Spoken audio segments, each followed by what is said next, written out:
নবীর সময় একজন জালিম বাদশা ছিল, যার নাম হলো ফেরাউন। এই ফেরাউনের দরবারে একজন দাসী থাকতো। সে দাসী যখন মুসা নবীর রবের উপরে কলেমা পড়ে যখন ঈমান এনেছিল, তখন সেই ফেরাউন তার উপরে কি নির্যাতন করেছিল, যেটা ইতিহাসের পাতায় আজও লেখা। এবং সে সেই ঈমানটাকে মোকাম্মল রাখার জন্য কি কি পরীক্ষা থেকে অতিবাহিত হয়েছিল এবং আল্লাহ তাকে কি তোহফা দিয়েছে পৃথিবীতে এবং আখিরাতে, কবি লিখছে শুনুন। ঈমানদারি একেবারে ঘটনা, ঈমানদারি একেবারে ঘটনা, ঈমানদারি একেবারে ঘটনা।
যখন এই দাসীকে যখন এই কথা বলা হলো, দাসী বলছে আমি যে দিনের উপর ঈমান এনেছি সেই দিন থেকে তোমার কাছে আসবো না। ফেরাউন ঘোষণা করেছিল মিশরের বুকে, আনা রাব্বুকুমুল আলা, আমি হচ্ছি সবচেয়ে বড় রব, নাউযুবিল্লাহ। কিন্তু মুসা নবী যখন এই ফেরাউনের ঘরেতে আল্লাহ পাক তাকে লালিত পালিত করে তাকে সেই জামানার নবী করে পাঠিয়ে দিল, সে নিজে এত চেষ্টা করেও তাকে ঠেকাতে পারলো না। কবি ছন্দের মাধুরী লিখছে শুনুন। যখন দাসী রাজি হলো না কোনো মতেই, তখন দাসীকে শায়েস্তা করার জন্য ফেরাউনের রাজ দরবারের মধ্যে একটা বড় কড়াতে তেল লাগানো হলো। তেল জ্বালিয়ে তেল টকবক টকবক করে ফোটে। ফেরাউন সেই তেলের মধ্যে তার ছোট সন্তানকে তেলের মধ্যে ভেজে দিল। তখন সে দাসী কি করছে, কবি লিখছে শুনুন। দেখো ফেরাউন একটু ভয়ে, দেখো দাসী একটু ভয়ে করল না। তখন ফেরাউন দিল নির্মম যন্ত্রণা, ছোট কন্যাকে ফেরাউনের হুকুমে দাসীর সম্মুখে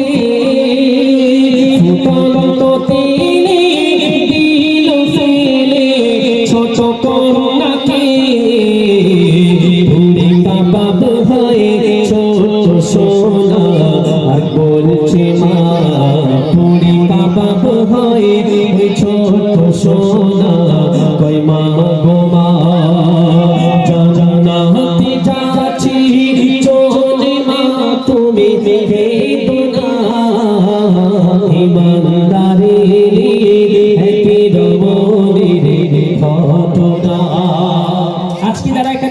আপনারা বসে আছেন, একবার চিন্তা করে দেখুন তো, আপনার কোলের বাচ্চাটাকে নিয়ে যদি কেউ তেলে ছেড়ে দিয়ে বলে তুমি লা ইলাহা ইল্লাল্লাহ মুহাম্মাদুর রাসূলুল্লাহ এটা থেকে সরে অন্য ধর্মের দিকে তোমাকে আহ্বান করা হচ্ছে, যদি আসো তোমার বাচ্চার উপরে কোনো আঘাত হবে না, তোমাকে সোনা দানায় মুড়ে দেওয়া হবে, তোমাকে 5 তলা বিল্ডিং করে দেওয়া হবে, তোমাকে এই এলাকার মধ্যে একটা গণ্যমান্য ব্যক্তিতে রূপান্তরিত করে দেওয়া হবে।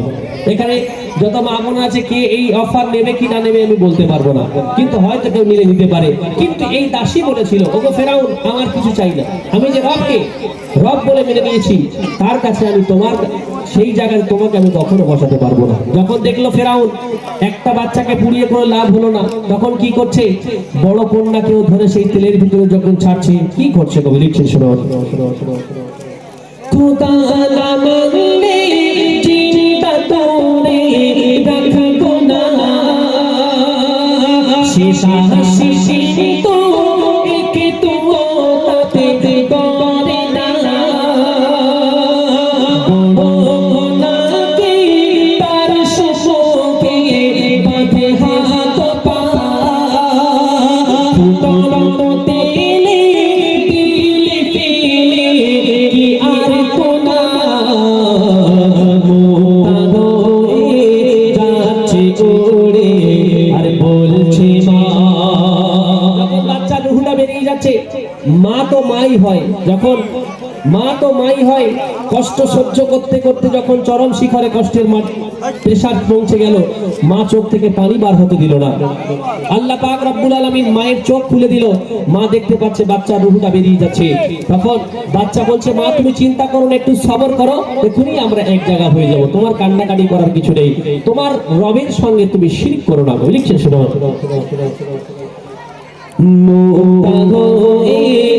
যাচ্ছে ওড়ে আর বলছে মা, বিমানের ভয়ে তোমার প্রভুকে ভুলো না, ইমানদারি একের মনের ঘটনা, ইমানদারি একের মনের ঘটনা।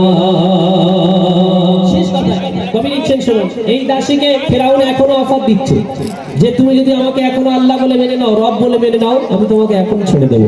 কিন্তু দাসী বলছে আমার 2টো সন্তান চলে গেল, আমি তখন যখন হিন্দিতে একটা কথা টাসসে মাস নেই হুয়া, তো এখন আমি কেন হব, নিজের জানেন মা দেখবে বাচ্চার জন্য অনেক কিছু করতে পারে, সেই বাচ্চার তাগিদে যখন আমি আমার রবের সঙ্গে শিরিক করলাম না, কুফরি করলাম না, এখন নিজের জানের জন্য তোমার সঙ্গে কেন করবো।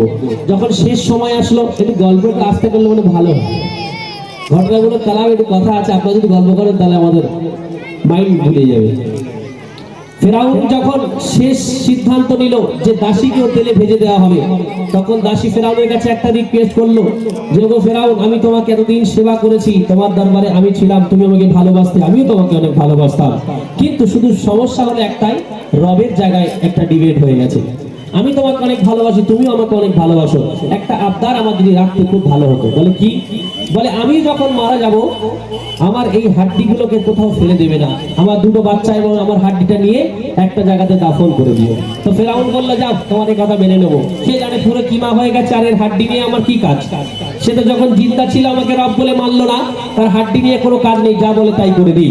একটা জায়গাতে খুলে, ইন্তেকালের পরে একটা জায়গাতে খুলে, মাটি খুলে হাড্ডিগুলোকে দাফন করে দেওয়া হলো। আল্লাহ নবী সাল্লাল্লাহু আলাইহি সাল্লাম, মুসা নবী 2000 বছর কি 4000 বছর পর আল্লাহ নবী সাল্লাল্লাহু আলাইহি সাল্লাম এই দুনিয়ার জমিনে আসলেন। তারও 53 বছর পরে আল্লাহ রাসূল সাল্লাল্লাহু আলাইহি সাল্লাম মিরাজে যাচ্ছেন। তখন কি ঘটছে কবি লিখছেন শুনুন। ফিরাউন বলে এখনো তোর সময় আছে,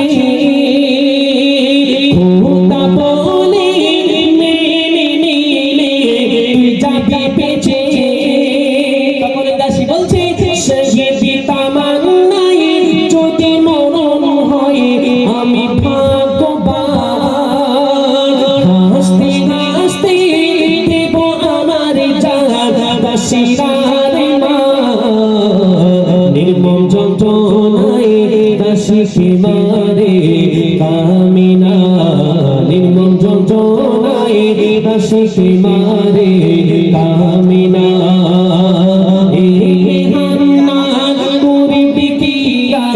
বর্ণনা না